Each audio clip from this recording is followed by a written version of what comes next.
किसी की जरूरत होती है तो हम उसकी मदद तय दिल से करते हैं, लेकिन जब हमें जरूरत होती है तब कोई काम नहीं आता।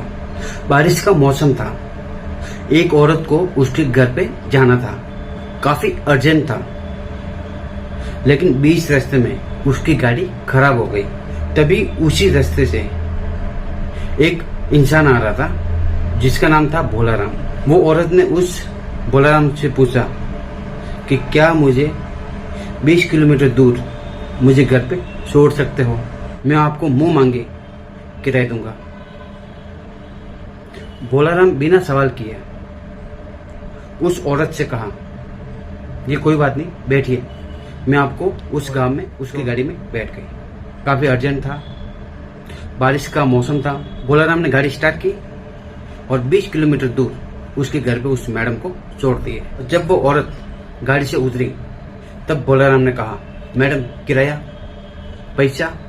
तब उस औरत ने कहा कि भैया मैं काफी अर्जेंट था, मुझे जाना और मैं जल्दबाजी में अपना पर्स लाना। औरत ने कहा कि मैं आपको पैसा दे दूंगी, बाद में दे दूंगी। बोला निराश हो गए, यू टर्न लेके अपनी घर की ओर प्रस्थान किया। बारिश जोर से हो रही थी और बीच में उसका रिक्शा बंद हो गया, उसका इंजन रुक गया, ऑटो खराब हो गया।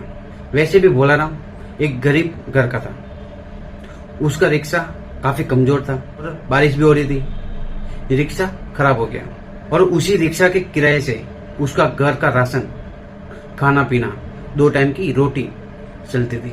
भोलाराम निराश होकर उसके घर पे गया।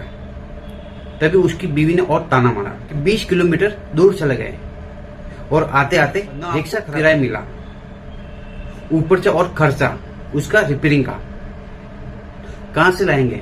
भोलाराम बीवी का ताना सुनकर वो मन ही मन में बहुत दुख हुआ। 20 दिन के बाद भोलाराम के घर के सामने एक रिक्शा खड़ा था, एकदम न्यू। उसके साथ एक चिट्ठी भी भेजी थी जिसमें लिखा था कि भैया मैं वही औरत हूँ जो आपको उस दिन मेरी गाड़ी खराब हो गई थी, आपने मेरे को लिफ्ट दी थी, मुझे अर्जेंट कहीं जाना था, मैं आपको किराया नहीं दे पाई क्योंकि मुझे जहाँ जाना था वहाँ मेरे पापा की, मुझे वहाँ जाना काफी अर्जेंट था। आखिरी बार मैं अपने पापा का मुंह देख पाई आपकी वजह से। मेरे पास सब कुछ है, धन दौलत प्रॉपर्टी सब कुछ है।